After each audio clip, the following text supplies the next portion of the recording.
Téléspectateurs de la RTVC, bonsoir et bienvenue si vous nous rejoignez ce soir pour une nouvelle édition de votre journal sur ce plateau. À la une de cette édition, suite et fin du camp biblique international des étudiants qui s'est tenu à Koumé, quartier général de la CMCI, du 1er au 15 septembre 2020. Enseignement, activités parallèles et départ des campeurs, vous le verrez dans ce journal.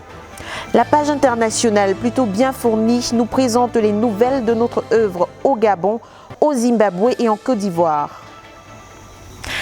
Voilà le programme, tout de suite le journal.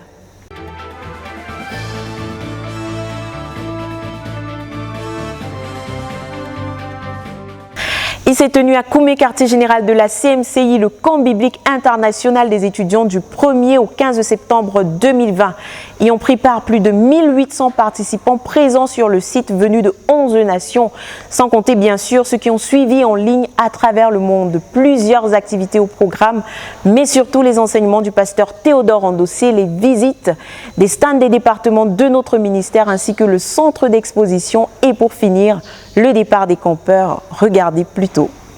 Dans la suite de ces enseignements durant la deuxième et dernière semaine du camp biblique international des étudiants, le pasteur Théodore Andossé a continué à amener son auditoire à voyager dans les Écritures afin de donner à chacun une vision claire de l'avenir et du travail à faire.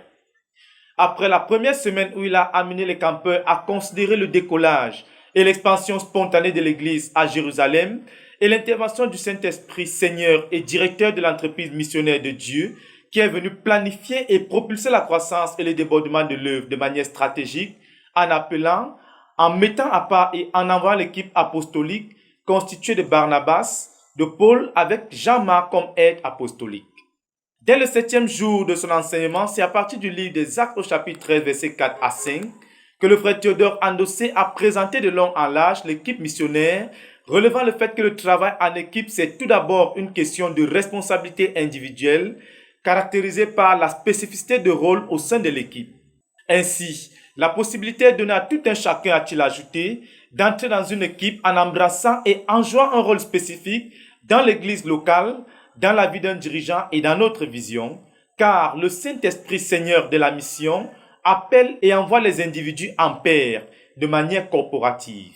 Poursuivant, le frère Théodore a présenté les caractéristiques d'une équipe, à savoir la spécificité de rôle, une matrice des relations, une autorité de référence, le renoncement à soi, la loyauté aux personnes et au but, ainsi qu'un objectif directeur qui définit les rôles, les autorités et les relations dans l'équipe.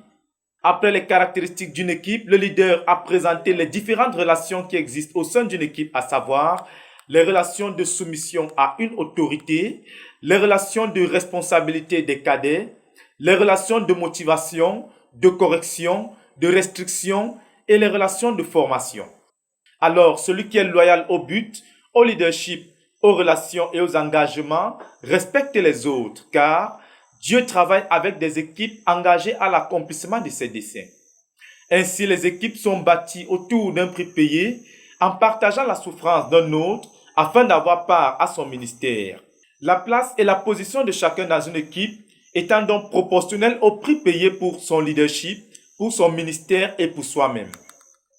Le 8e jour de son enseignement, poursuivant avec l'étude de l'équipe missionnaire, le leader a commencé par présenter les personnes constituant l'équipe, avec en position prééminente le Saint-Esprit qui appelle et envoie, Barnabas et Paul qui ont été envoyés comme une paire, et Jean-Marc, compagnon de voyage pour servir comme aide aux missionnaires.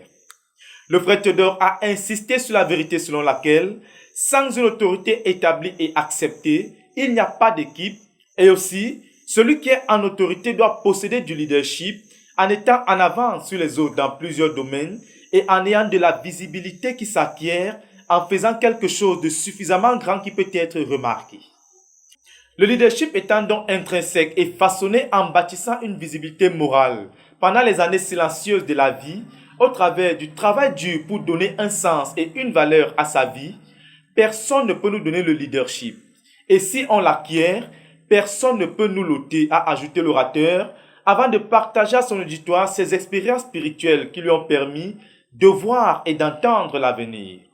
Il a ensuite invité chacun à vivre avec un sens de destinée en mettant l'avenir sur ses actes, sur ses paroles et ses pensées. Poursuivant, le frère Théodore n'a pas manqué de préciser que notre avenir n'est pas déterminé par ce qui nous manque, mais il est façonné par la manière dont nous utilisons ce dont nous disposons.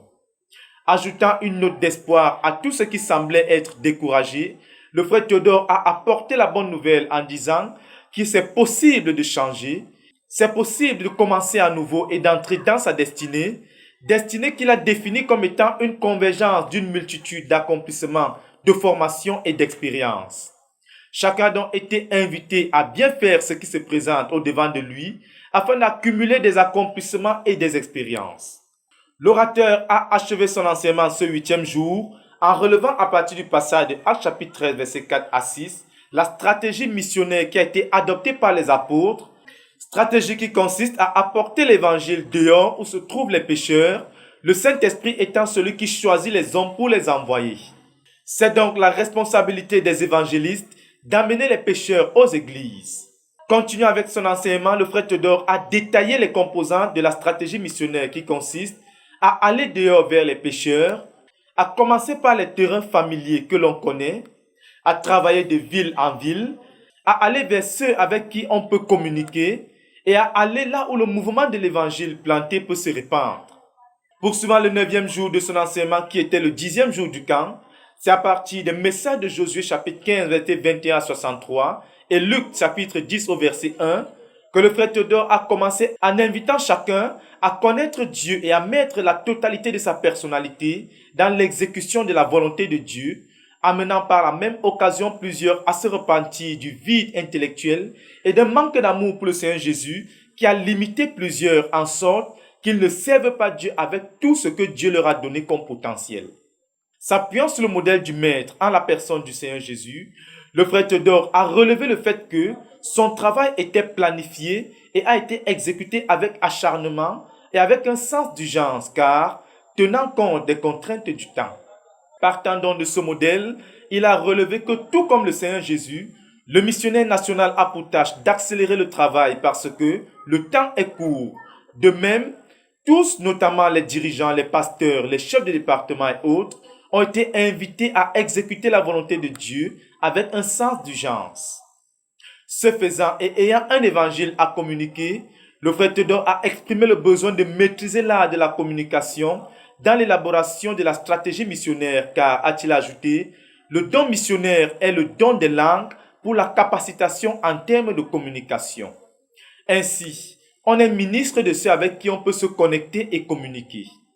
Pour ce, il a relevé le besoin urgent que nous ayons une université de communication au nombre des institutions académiques ITF, sans oublier de spécifier la vérité selon laquelle, dans les temps anciens, Dieu a affaibli la rébellion des hommes dans l'affaire de la tour de Babel à travers la barrière de la communication en confondant les langues.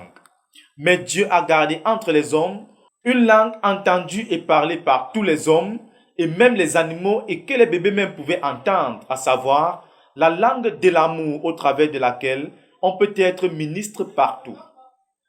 Revenant à son fardeau central, chaque dirigeant des jeunes a été invité à définir clairement son travail personnel, à ramener l'hymne du camp à une stratégie de travail que l'on peut poursuivre. Vendredi 11 septembre, 10e jour de l'enseignement. Après avoir invité chaque campeur à demander au Seigneur de lui montrer sa place dans les desseins de Dieu, c'est à partir du livre des Actes des Apôtres, chapitres 13 et 14, que l'orateur a poursuivi en présentant les caractéristiques de l'œuvre missionnaire, relevant le fait qu'elle se fait en deux directions, à savoir le travail aller et le travail retour. Le travail aller, quant à lui, consiste à l'itinérance, à la prédication de l'évangile, l'enseignement, la guérison des malades, la formation des disciples et le rassemblement des croyants. Le travail retour, quant à lui, consiste à rentrer pour encourager les frères et les fortifier, à exhorter les frères à persévérer dans la foi, à prier et jeûner, à établir les dirigeants et à les recommander au Seigneur. Le jour suivant, poursuivant avec son cours sur l'œuvre missionnaire, le frère Théodore a tenu à présenter de manière pratique comment le Seigneur Jésus-Christ a appelé les gens simplement à partir de ce qu'ils étaient en train de faire. Ainsi, le Seigneur Jésus-Christ s'est servi de ce que les apôtres étaient en train de faire au moment où il les a appelés comme illustration de ce qu'ils devaient faire dans son royaume. Partant de là, le frère Théodore a exhorté chacun à se développer sur le plan humain et d'optimiser son potentiel, car, a-t-il ajouté, les limitations dans notre développement humain pourraient probablement limiter notre développement spirituel et ce que le royaume de Dieu gagne dans notre développement humain, c'est l'aptitude et la psychologie de maximiser la grâce de Dieu, tout comme l'on a maximisé son potentiel.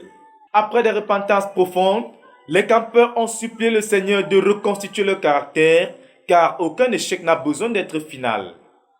Ensuite, revenant sur la grande commission, le leader a plaidé avec Dieu afin qu'il nous donne des missionnaires à toute créature, à toute nation, à toutes les familles, à toutes les villes, les villages, à tous les peuples, à toutes les langues, à toutes les tribus, à tous les chemins, les rues, à toutes les maisons, les carrefours, les places, les haies, des missionnaires à toutes les classes, à toutes les universités, à toutes les grandes écoles, à toutes les îles et à toute créature. La moisson est donc grande et puisse le maître de la moisson nous donner des ouvriers qui ont un sens de destinée afin que nous travaillions avec acharnement et passion. Dimanche 13 septembre, le camp tire à sa fin et pour le leader, c'est le 12e jour de bataille et d'enseignement massif pour provoquer, transformer et enflammer tous les jeunes lions, ces jeunes recrues qui semblent ne pas être conscients des dégâts que chacun d'eux peut infliger à Satan et des grandes victoires qu'ils vont remporter pour le royaume de Dieu et pour l'accomplissement de notre vision. Ainsi, poursuivant avec persévérance l'étude des actes des apôtres, le frère Théodore a présenté le message missionnaire qui consiste tout d'abord à établir une base commune avec l'auditoire. Et à partir de 1 Corinthiens chapitre 15, verset 1 à 11, l'orateur a ressorti le fait qu'il y a un contenu de l'évangile qui doit être prêché, car l'évangile, c'est la puissance de Dieu pour le salut et non l'éloquence du prédicateur.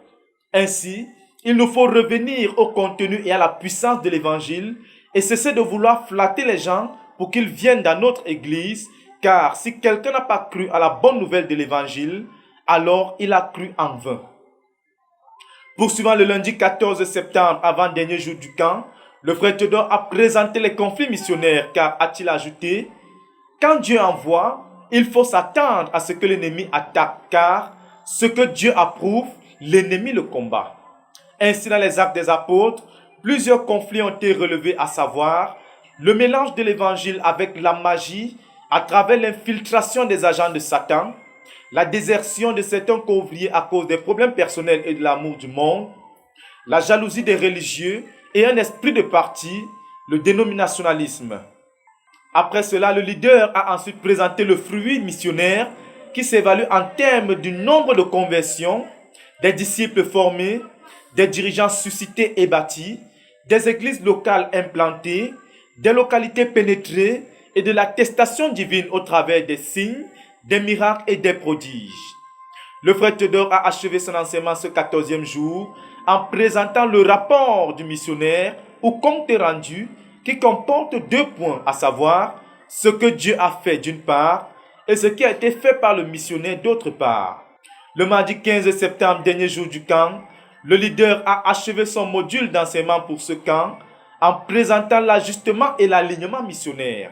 C'est donc à partir du livre des Actes des Apôtres chapitre 15 que le frère Théodore a relevé le fait que lorsqu'il y a pluralité de ministères et différentes en phase de ministères, il y a un grand besoin d'ajustement.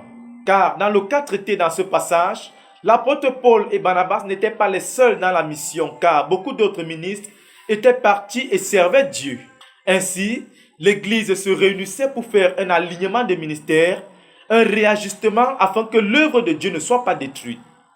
Les apôtres avaient donc pour cela mis sur pied un conseil constitué des dirigeants principaux et des autres dirigeants de l'Église et fonctionnant sous la base de l'autorité du ministère, de l'autorité du témoignage personnel et de l'autorité des Écritures.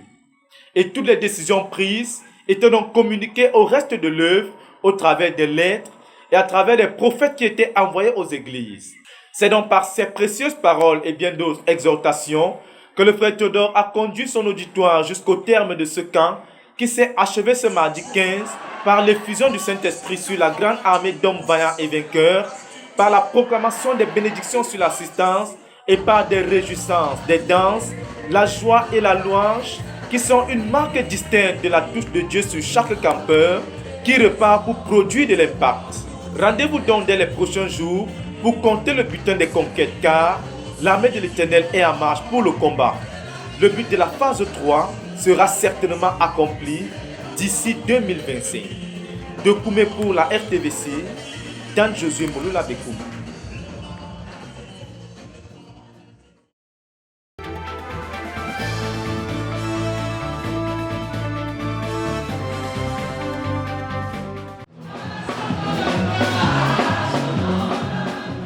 Le camp biblique international des étudiants qui s'est achevé ce mardi 15 septembre 2020 a été l'occasion pour plusieurs de connaître notre ministère à travers la présentation des différents départements au travers des stands. Au-delà des stands, l'une des plus grandes attractions durant ce camp a été le centre d'exhibition Zacharias Tanefomum, qui est une vitrine du ministère ayant pour objectif, premièrement, de faire connaître qui nous sommes en tant que ministère, d'où nous venons et où nous allons, mais aussi de présenter ce que nous avons comme ressources en hommes et en matériel dans le ministère. Le centre d'exhibition est donc dirigé par le frère Paul Olaiton, assisté des sœurs Francine Sodea et Anne-Esther Ekwe, qui ont été disponibles tout au long du camp pour orienter les visiteurs et leur apporter des réponses à leurs interrogations face à cette découverte merveilleuse. C'est quoi le centre d'exhibition Zacharias Tanefomum? Le ministère ayant grandi, nous avions besoin d'un espace qui devait servir de vitrine pour le ministère, faire savoir au monde ce que nous faisions, qui nous sommes, jusqu'où nous sommes allés jusqu'à présent. Et c'est dans cette optique que le centre d'exhibition Zacharias Tanefomum a vu le jour.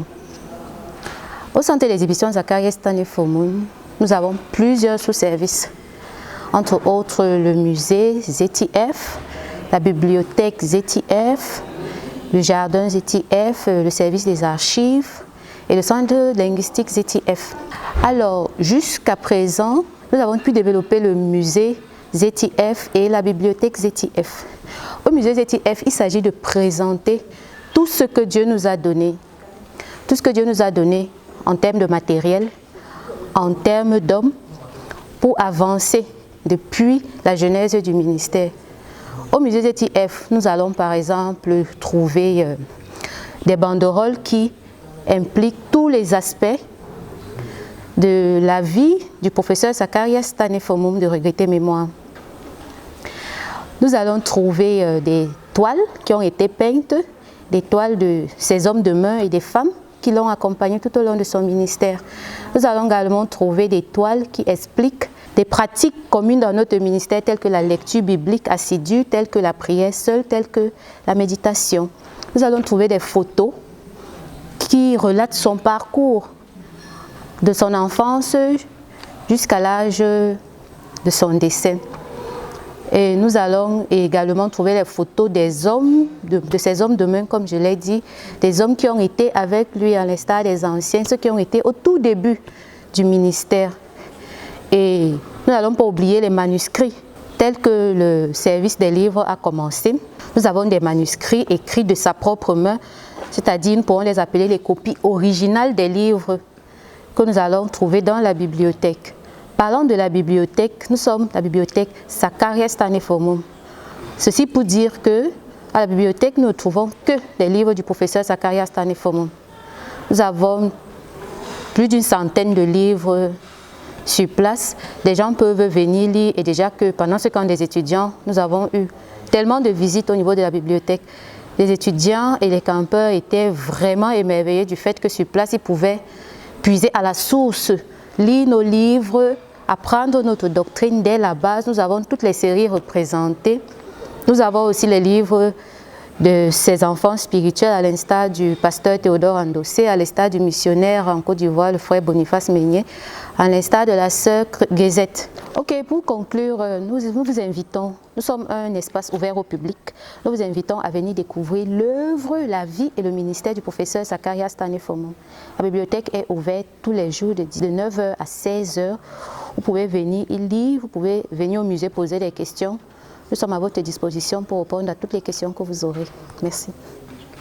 Parlant de l'homme ZTF, Le centre d'exhibition est une présentation de sa personne, de sa vie, de son œuvre et de son ministère, ainsi que les hommes qu'il a bâtis et ses ouvrages. Les étudiants, durant leur visite au centre d'exhibition, ont donc voyagé dans le temps et sont allés à la rencontre de Zitief en tant que père, Zitief l'homme de prière, Zitief le père des missionnaires. Tous les événements marquants de sa vie, de sa naissance jusqu'à son départ dans la gloire, son parcours académique et ses distinctions, et bien d'autres encore, c'est au travers de ses ouvrages, des toiles peintes et des photos de Zitief et de certains de ses couvriers, retraçant ainsi l'histoire du ministère du Frère Jacques. L'une des grandes découvertes pour plusieurs des étudiants a été la bibliothèque dans laquelle sont exposés tous les livres écrits par le Frère Jacques, depuis les premières éditions jusqu'aux éditions plus récentes, les livres qui ont influencé la vie du Frère Jacques, la collection des livres autobiographiques sur la vie et l'œuvre du Frère Jacques, plusieurs lettres qu'il a écrites de sa main à ses couvriers, ainsi que plusieurs manuscrits des livres écrits de la main du Frère Jacques, révélant donc entre les lignes un homme droit et discipliné, et aussi des livres écrits par certains des fils du Frère Jacques. Dans une étagère rangée dans un des coins de l'espace de lecture qui a été aménagé depuis déjà quelques mois, les étudiants ont pu découvrir plusieurs livres du Frère Jacques écrits en différentes langues, notamment des livres en arabe, des livres en tamil, en espagnol, des livres en italien, en portugais, en russe, des livres en japonais, en swahili, en kirundi, en polonais et bien évidemment des livres en langue française et anglaise. Au terme de leur visite au centre d'exhibition, plusieurs des étudiants ont tenu à marquer leur passage dans ce village de découverte en apposant leur signature dans le livre d'or du centre. Ainsi, plus d'une centaine de signatures ont été recensées, ce qui n'est que représentatif car un nombre de visiteurs de loin plus grand a été recensé tout au long de ce camp. À Dieu soit donc toute la gloire pour ce grand décollage au centre d'exhibition et pour tout le contenu de notre ministère et tout le matériel qui y est représenté. Dokume pour la RTVC, Dan Josué Mouloula Bekoum.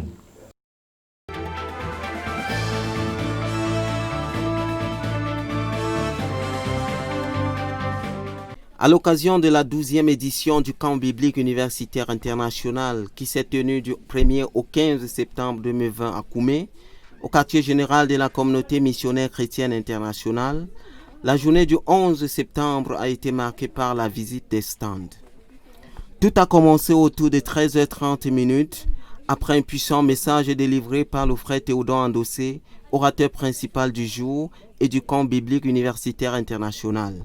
Accompagné pour la circonstance du vice-président, le frère Ambé Martin Fatélé, des chefs de département, des leaders provinciaux, des missionnaires internationaux et du leader mondial des jeunes, le président de la communauté missionnaire chrétienne internationale a pu découvrir les œuvres de la quinzaine des départements présents dans les stands.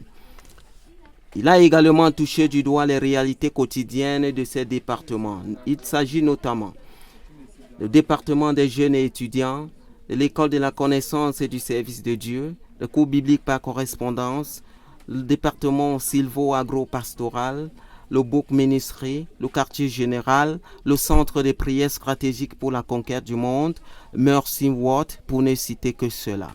À chaque étape de cette visite, le frère Théodore Andossé, après avoir pris connaissance des activités, a expliqué la vision de chaque département.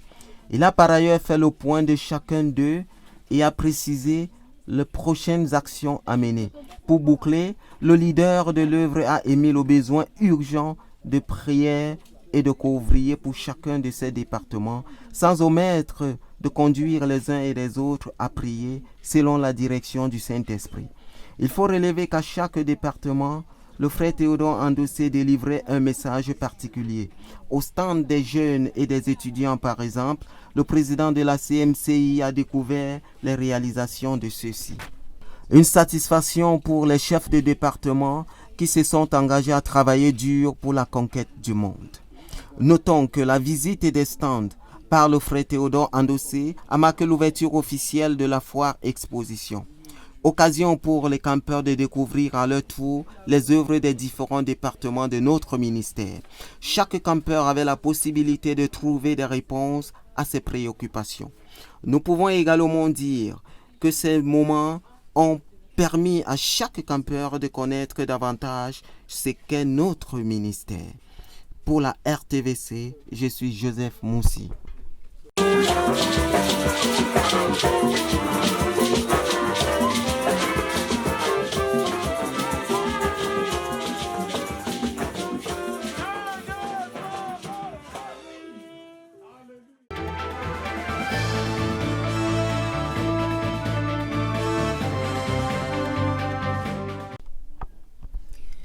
Comme à leur arrivée, le voyage retour des campeurs s'est fait par délégation. Au préalable, la réservation des places auprès des agences de voyage a été faite par le responsable de chaque délégation et une liste à cet effet a été dressée. Il ne restait plus que les campeurs attendent sur place. À l'arrivée des bus dans le site, l'on a procédé à l'appel des noms de gens inscrits, puis l'embarquement des colis et bagages des campeurs. Le départ pour le voyage retour commence lorsqu'il était environ 22 heures. Ça, c'est le bus de Douala, Bongo et Boya. Et tous les campeurs sont équipés. J'espère que vous avez vos masques, le cache-nez. Aussi, quelques-uns venus des localités proches du site et qui n'avaient pas besoin de se mobiliser en délégation ont simplement regagné leur domicile à pied pour certains et en moto pour d'autres. Beaucoup d'émotions ont accompagné cette séparation. Le sentiment de joie pour avoir été ensemble et d'avoir partagé des bons moments. De la désolation pour cette séparation, des échanges de mots de revoir, des contacts téléphoniques et des rendez-vous pour le prochain camp en 2021. Que le nom du Seigneur soit glorifié pour la grâce qui a accompagné tous les campeurs pendant ce camp biblique universitaire international 2020. Je suis Georgette Ngobaïa pour la RTVC. Le centre de prière et de jeûne pour la conquête du monde a tenu à Koumé, quartier général, son 28e siège de prière les 14 et 15 septembre 2020. Objectif majeur, porter dans la prière le leader, mais aussi les programmes en cours au quartier général, à savoir les camps bibliques internationaux des jeunes étudiants, ainsi que la retraite à venir des ministres assistants. Les détails avec Jacques Kouichi. En petits groupes et tous ensemble. Ils ont en particulier importuné Dieu pour qu'il recharge le frère Théodore physiquement, émotionnellement et spirituellement.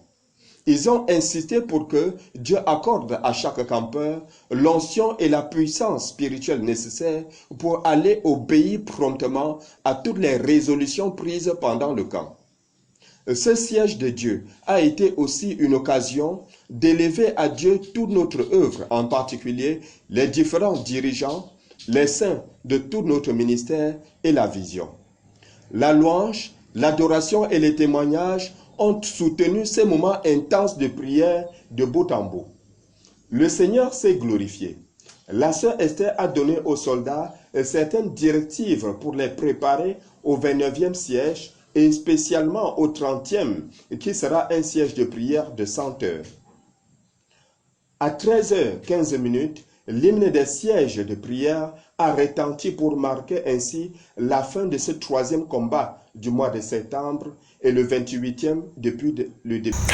Au Gabon, campagne de santé à la clinique de l'espoir et de l'espérance de Proxel du 16 au 27 août 2020. Le bilan s'est avéré plutôt positif avec la présence très appréciée des docteurs Georges Godouté et Stéphane Talla. La suite en images.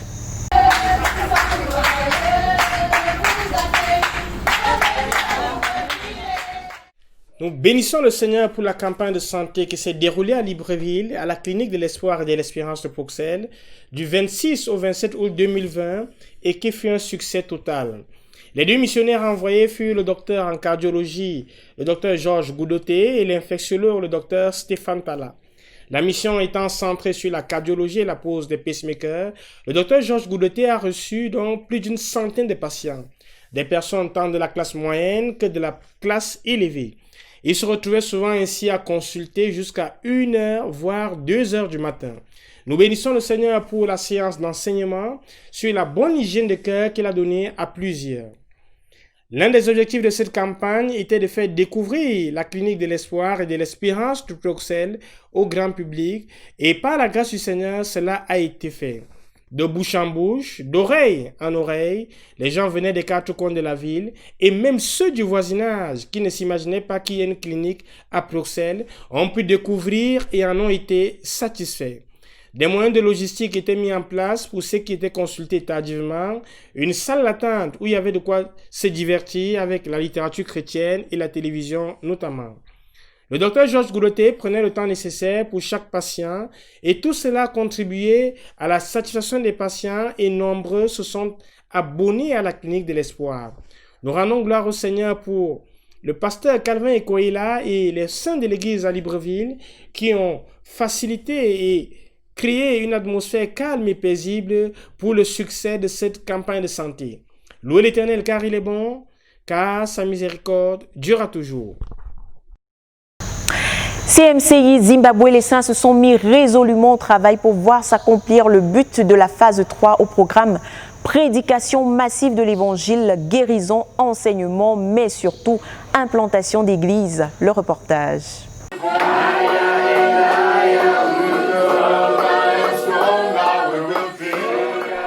L'actualité au Zimbabwe a été marquée par une série d'activités pour poursuivre le but de la phase 3 dans la nation. La première activité a été un siège de prière déterminant. En effet, l'église à Harare a tenu un siège de prière de 50 heures du 21 au 23 août 2020. L'objectif de ce siège était de prier pour la restauration des dirigeants au but annuel pendant les 4 mois qui restent. Pendant le siège de prière, les dirigeants ont été réalignés au but de la phase 3 et ils ont renouvelé leur engagement à accomplir le but de la phase 3 et le but annuel. À l'issue de ce siège de prière, ils sont sortis avec un plan clair pour le retour à la prophétie de Santa Cruz à travers l'évangélisation, l'implantation des églises et réveiller les églises locales. Et le but était d'implanter 2000 églises et maisons avant la fin de l'année. Après le siège de prière, plusieurs équipes sont sorties évangéliser et visiter les églises existantes et implanter de nouvelles églises dans la nation. Le frère Eric et le frère Francis ont parcouru le tapis rouge sur l'axe Harare-Chinyoyi du 30 au 31 août 2020. Ils se sont arrêtés dans 17 localités potentielles pour implanter dans la prière des églises. Voici les lieux où ils se sont arrêtés pour intercéder. Nous avons la localité de Mount Hampton, Stapleford, Gwebi, Nyabira, Ikomobarak, Small Plots, Virimayi, Mapinga Pass, Ruboka Farm, Batch Farm, Trelawney-Ton, Banquet, Country Leader, Shankura, Court Farm et Chinyoyi. Ils ont eu des visites pastorales dans la localité de Nyabira, notamment à Royden, Banquet et Chinyoyi. Le 30 août 2020, ils ont organisé une campagne d'évangélisation à Banquet et Dieu les a bénis pendant qu'ils obéissaient à la prophétie de Santa Cruz. En effet, le frère Junior, qui est médecin, avait été affecté dans cette ville où il n'y avait pas d'église, lui et ses deux amis. Il a entrepris un jeûne de 40 jours complet et une croisade d'évangélisation pour implanter la première église. Pendant ce tournée sur le tapis rouge, le frère Eric et son équipe ont visité cette église et ont tenu une campagne d'évangélisation où 79 personnes sont venues et 48 ont donné leur vie au Seigneur Jésus-Christ. Il y a eu 4 témoignages de guérison instantanée. Un certain nombre de frères qui avaient été impactés par nos livres dans cette localité ont intégré l'assemblée. Une deuxième église de maison a été implantée dans la soirée à Banquet, juste après la campagne d'évangélisation.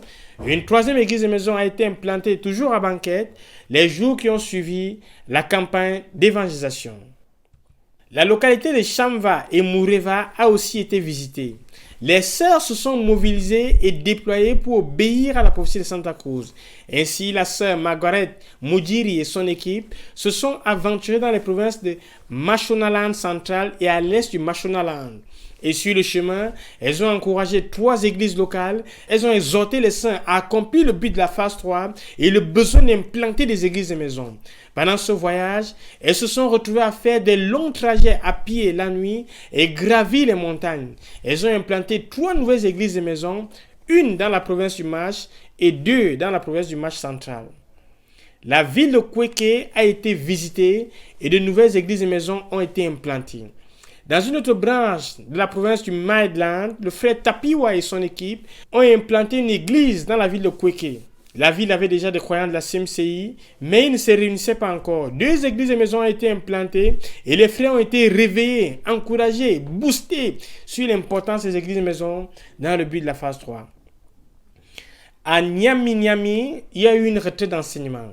Le frère Francis Nikayaramba et le frère Tapiwa sont allés à Niami, où ils ont rencontré les frères de ces 2 localités. Ils ont organisé une retraite d'enseignement qui a rassemblé 40 frères. L'enseignement a porté sur le discipulat, l'église et maison et comment accomplir le but de la phase 3. Les frères ont été revigorés, regaillardis et challengés pour implanter 20 églises et maisons dans cette localité avant la fin de l'année. Que pouvons-nous dire d'autre? Louez l'Éternel car il est bon, car sa miséricorde durera toujours.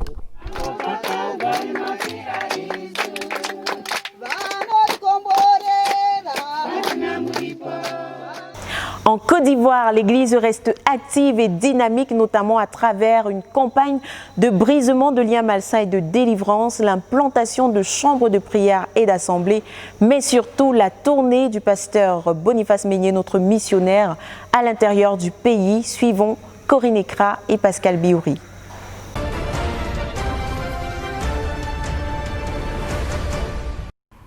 Être disciple de Jésus-Christ pour faire des disciples pour Jésus-Christ, le livre de la Convention mondiale est là. 7 mois après la Convention mondiale, Koumé 2019, le livre contenant les messages prêchés du 8 au 17 décembre 2019 par le leader mondial Théodore Andossé est disponible. Sur les 40 000 copies déjà éditées, le Centre évangélique de la documentation et de l'information a accueilli dans ses locaux 12 000 exemplaires.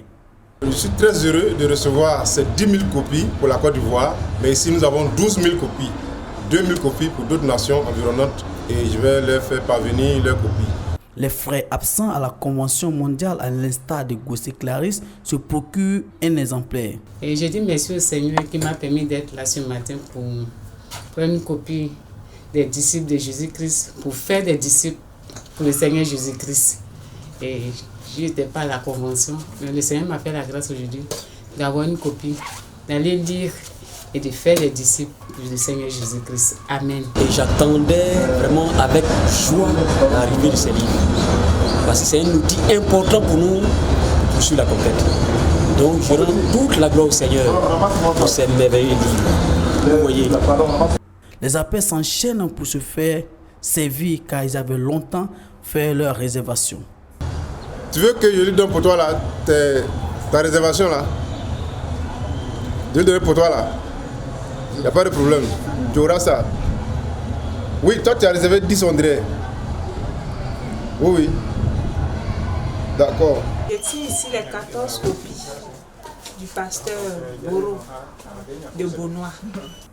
En séance de travail avec les anciens, les futurs anciens et les épouses, et les premiers dirigeants d'assemblée, le pasteur Boniface Meignier présente le livre aux dirigeants.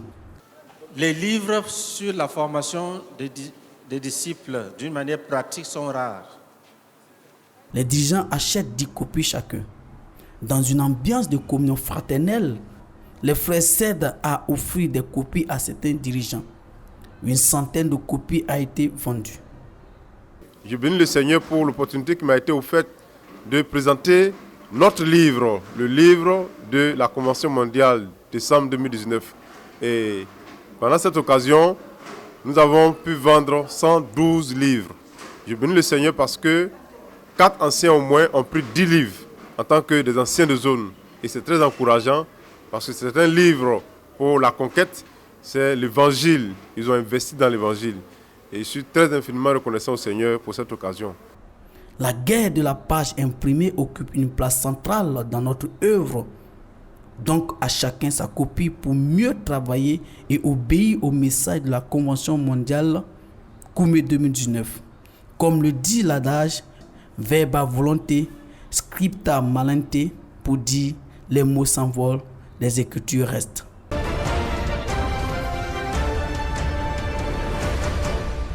Les sanctuaires de prière se sont encore multipliés dans l'église de Côte d'Ivoire. Après Abobo, c'est au tour de Bingerville et ses environs. Sous l'invitation du couple de Gonzague, la sœur Colette Meignier, missionnaire numéro 2 en Côte d'Ivoire, accompagnée d'une forte délégation, a sillonné toutes les contrées de Bingerville pour l'implantation de 25 chambres de prière ce dimanche 6 septembre 2020. Solange Tao, responsable de la chambre de prière à Bregbo, est chargée de prier pour la vie spirituelle des dirigeants de la zone de Bingerville. À notre sens, j'appelle ceux qui doivent imposer les lois pour ordonner, pour t'ordonner, responsable de cette chose, pour t'assurer que les dirigeants de Bingerville et des environs de Bingerville soient couverts en prière. En route pour la deuxième chambre, Élise de Gonzague, première responsable de toutes les chambres de prière à Bingerville, montre la motivation et l'engouement des frères à donner leur maison pour l'avancement de l'œuvre de Dieu à travers la prière. Je peux dire que les frères ont été juste merveilleux parce qu'ils ont coopéré. C'est un peu comme si ils s'attendaient même à ça. Ils n'ont pas hésité à donner non seulement leur personne, leur temps, mais surtout leur maison, que les gens viennent prier dans l'une de leurs chambres. Donc je peux dire que c'est un succès. À Kofikro, Théophile Nguessan porte le fardeau de la protection de l'œuvre à Bingerville et ses environs. Effectivement, le village a besoin de prière. Parce qu'il y a beaucoup de choses. Comme tout à l'heure, maman était en train de dire, il y a beaucoup d'attaques. Pas plus tard, moi-même, dans ma maison, j'ai eu plusieurs attaques. Parce qu'on partait à la prière, voilà que la voiture a fait un accident sur la route. Et l'année passée même, au moment où on était au renversement, il y a eu une explosion dans cette maison. Donc du coup, je vois qu'il y a une attaque et on a besoin vraiment de prière.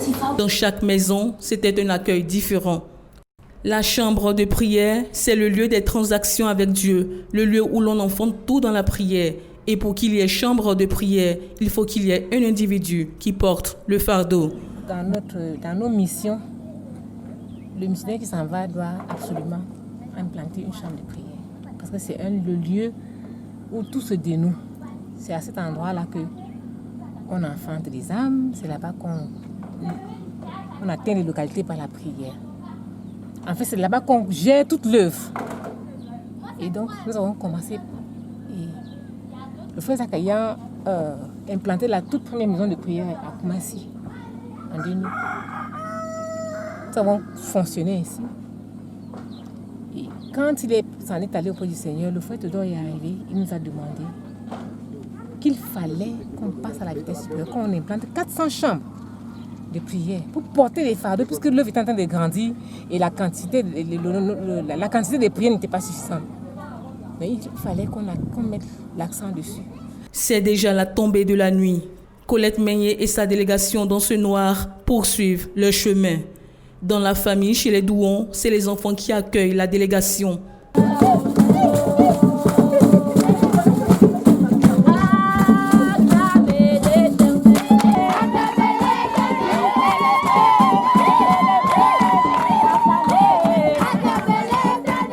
Ici, 2 chambres de prière ont vu le jour, principalement celle de la conversion des enfants. Toutes ces nombreuses implantations de chambres de prière trouvent leur sens dans le livre de Matthieu 6, verset 6. La Côte d'Ivoire compte à présent près de 200 chambres de prière partout dans la nation.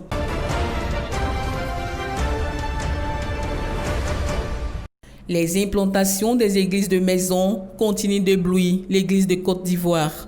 Ces implantations qui répondent à un besoin crucial de l'expansion et de l'extension de la CMCI sur les 6 continents s'inscrivent dans l'accomplissement du but de la phase 3 qui est de pourvoir à 50 000 églises de maison d'ici à 2025 si le Seigneur tarde à venir. Les dirigeants de la zone spirituelle de la Riviera l'ont si bien compris. Depuis un certain temps, c'est la multiplication des assemblées. Ce dimanche 6 août 2020, ils ont encore implanté 2 assemblées. Celle chez la sœur Odile Quadio à la cité Promogym de la Riviera Palmeraie et l'assemblée chez les Guigas à la Palmeraie résidentielle. Ici chez la sœur Odile, les dirigeants ont reçu un message d'exhortation sur la direction spirituelle. Le pasteur Germain Oussou, qui a présidé cette implantation, a pris le soin de définir le rôle du dirigeant dans une église de maison. Le dirigeant d'assemblée est avant tout un modèle. Il doit travailler pour se constituer à un modèle. Quand on dit lecture biblique, la manière tu lis la Bible, où tu fais du progrès, c'est ce progrès que tu es autorisé à partager avec les frères. Et ce grand ministère, c'est rencontrer les besoins des enfants de Dieu. Rencontrer les besoins des enfants de Dieu. Donc le travail du dirigeant aussi, c'est de tout faire pour rencontrer les besoins des frères. Il ne faut pas fuir les brebis. Proclamant l'implantation de cette assemblée, les dirigeants ont été ordonnés dans la victoire. J'ai été ordonné aujourd'hui dirigeant numéro 2 dans l'assemblée Chiromon Wadi Odi. Je veux dire infiniment merci au Seigneur qui m'accorde la grâce d'être un pasteur ordonné. C'est un grand privilège pour moi. Nous avons travaillé avec mon faiseur de disciples aujourd'hui. Dieu a envoyé ce désir-là à l'existence. Chez la famille Didia, c'est au tour du pasteur Élie Giragodi de conduire cette implantation. Lui, il a exhorté les fidèles à demeurer ensemble, car c'est en cela qu'ils réussiront. Les Didia, ayant conscience de la lourde responsabilité qui leur incombe, ont rendu grâce à Dieu pour le choix de leur maison. Aujourd'hui, nous donnons cette maison avec joie et cœur ouvert. Alléluia.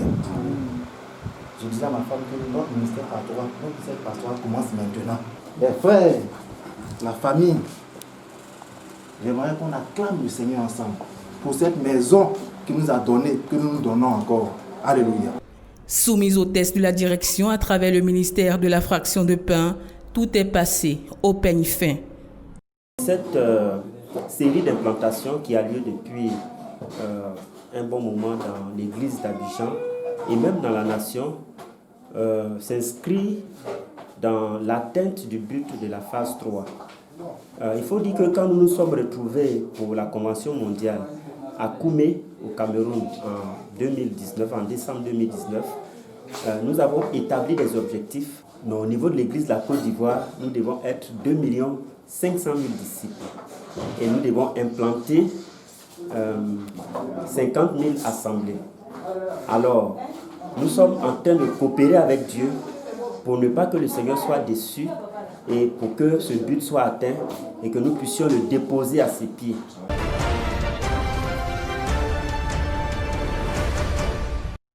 La CMCI en Côte d'Ivoire a mis en point d'honneur la délivrance des enfants.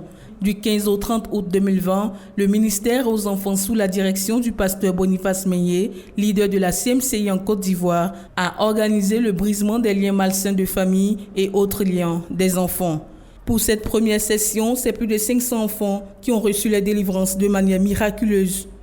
Ayant découvert pendant les camps précédents la pratique de la sorcellerie active et passive au milieu des enfants, il était plus qu'évident d'initier cette croisade de délivrance, a souligné le pasteur Jean-Paul Apoutry, ministre aux enfants. On faisait le brisement des liens des enfants, mais on le faisait surtout au camp des enfants. Et c'était à des moments particuliers aussi où certains enfants viennent donc poser le problème des problèmes spirituels qu'ils avaient. Donc c'était pas ouvert comme nous le faisons aujourd'hui, c'était pour des cas particuliers. Mais là, pour cette année, nous avons décidé de l'étendre à tous nos enfants, sans exception. Parce que nous estimons premièrement que les enfants sont des chrétiens et des enfants de Dieu comme toute autre personne qui ont aussi besoin qu'on leur rende ministère pour que dans leur homme intérieur, dans leur être spirituel, qu'ils soient totalement libres de tous les liens malsains qui puissent les retenir, les empêcher de croître et de s'épanouir pleinement en Christ. Ce ministère de délivrance qui vise principalement la sorcellerie était entre guillemets dédié aux personnes adultes. Pourtant, les enfants sont la cible même du diable pour gagner plus de terrain dans les églises. Nous sommes concentrés sur les grandes personnes, disant que faut les délivrer parce qu'ils sont dans la sorcellerie. Et c'est un ministère qu'on rend à toute personne qui donne la vie à Jésus. Et l'aspect des enfants a été vraiment oublié. Personnellement, moi, j'ai rencontré beaucoup de cas où les enfants, de façon consciente, pratiquent la sorcellerie. Et tous les enfants qui ont grandi, la plupart des enfants qui ont grandi auprès des grands-parents, loin des regards des parents eux-mêmes, ont été initiés dans la sorcellerie. Fort de ce constat, nous pouvons déduire que la délivrance ne s'applique pas seulement aux grandes personnes, mais aussi aux enfants. Chaque jour, c'est au moins 40 enfants qui ont reçu leur délivrance par les équipes mises en place pour la circonstance. Les enfants se faisaient accompagner par un parent. J'avoue que je suis très émue, très en joie, parce que elle a véritablement reçu sa délivrance en ce jour. Et ce qui m'a encore touchée, c'est de voir toutes ces personnes qui se donnent à fond pour nos enfants. Ils ont du travail, mais leur priorité, c'est l'œuvre de Dieu. Leur priorité, c'est l'œuvre de Dieu. Ils viennent là, spécialement pour nos enfants, parce que nous souffrons de l'œuvre du diable. Ils sont là pour nous aider à sortir nos enfants des griffes du diable. Disons même nous tous, parce que quand ton enfant est dans les griffes du diable, toi-même le parent, tu y es. Je rends gloire à Dieu pour ce moment vraiment important, qui est le gouvernement des biens. J'attendais ce moment depuis longtemps et aujourd'hui ça a eu lieu. Et vraiment je bénis Dieu parce que je sais que le Seigneur les a délivrés au travers de vraiment ce programme est très important pour la vie spirituelle des enfants. Victimes de la sorcellerie et de plusieurs autres phénomènes surnaturels, ces enfants ont exposé les œuvres ténébreuses de l'ennemi. Ils ont été authentiquement délivrés, et ce, après la vraie repentance et le baptême. Je suis venue aussi faire mon brisement de bien, parce que moi, je ne savais même pas que je souffrais de sorcellerie. Et je souffrais d'une sorcellerie passive, parce qu'ils essayaient de m'initier à la sorcellerie. Moi, je n'étais pas au courant. C'est à travers les songes que j'ai faits qu'ils ont pu me dire qu'ils essayaient de m'initier. Parce que dans notre famille au Ghana, nous appartenons à une famille royale. Donc ils essayaient de m'introduire sur le trône là-bas, la sorcellerie. Et c'est pour ça que j'étais là aujourd'hui, qu'on puisse me délivrer de la sorcellerie. La délivrance a été totale. Je me suis vraiment sentie légère, joyeuse, contente. Je ne me suis jamais sortie de mon corps, je ne me suis jamais enfournée, je ne me suis jamais transformée. J'étais comme ça, mais je donnais des ordres. À celle qui se disait être mon servant. Toi qui m'énerves, je lui dis des ordres et là tu fais quelque chose. Qui t'a initié dans ce pays? Bon, ceux qui m'ont initié, je ne les ai jamais vus en réalité. C'est dans mes songes que je les voyais. Mais ils sont morts. Ce sont mes grands-parents, paternels et maternels. Mais ils sont morts, mais je ne les connaissais même pas. Même une photo d'eux, je n'ai pas. Ce sont eux qui se disent être mes grands-parents qui m'ont initié là-dedans. L'initiation s'est faite. Bon, il n'y a pas de commencement même. Ils sont venus, les gens m'ont proposé un choix. Avant, ils m'ont poursuivi juste pour que j'entre, mais ils ne voulaient pas entrer. Mais arrivé un moment, ils m'ont proposé deux choix. Soit je bois l'eau qui devient sang, et puis je reste en vie, je meurs, et puis mes parents vivent. Soit je ne bois pas l'eau, mes parents vivent, mais je meurs. Donc, j'étais obligée de boire l'eau pour que mes parents vivent. Là, moi, je vais mourir. Mais à ma plus grande surprise, mes parents sont morts, moi, je suis vivante. En tout cas, j'ai plus l'eau. Donc, en tout cas, tout ce que mon entourage m'ont fui, ça m'a vraiment fait mal. Tout ce que je voyais, je me insultais. Si j'avais quelque chose en main, je cassais. Donc, cette vie-là m'a mené nulle part. Donc, je voulais changer. Aujourd'hui? Donc, aujourd'hui, j'ai donné ma vie à Dieu. Je fais ma repentance, mon brisement de lien. Donc, je prends l'engagement de changer. Est-ce que tu vois ce que tu voyais avant? Non, je ne vois plus mes grands-parents. Je ne vois plus mon serpent Madeleine. Je ne la vois plus, je n'entends plus. Tout ce qu'elle me disait, c'est fini. Et donc, qu'est-ce que tu peux dire à partir de tout ça? Je peux dire à ceux qui m'écoutent et qui me regardent, ne pas faire comme moi. Parce que ça, c'est parce que j'étais arrogante, j'étais irrespectueuse, rebelle. Je n'aimais pas mes parents, je ne pardonnais pas. Que tous ces péchés-là sont transformés en un seul péché qui a fini la sorcellerie.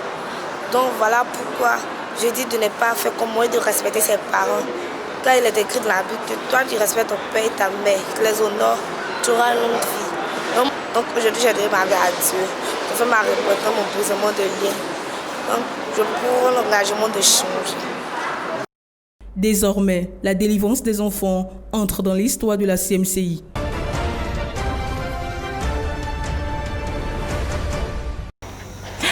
Voilà, chers téléspectateurs, c'est la fin de ce journal. Merci de nous avoir suivis jusqu'au bout. Restez connectés à la Radio Television Voice of the Cross. C'est la chaîne de la Bible. Que Dieu vous bénisse.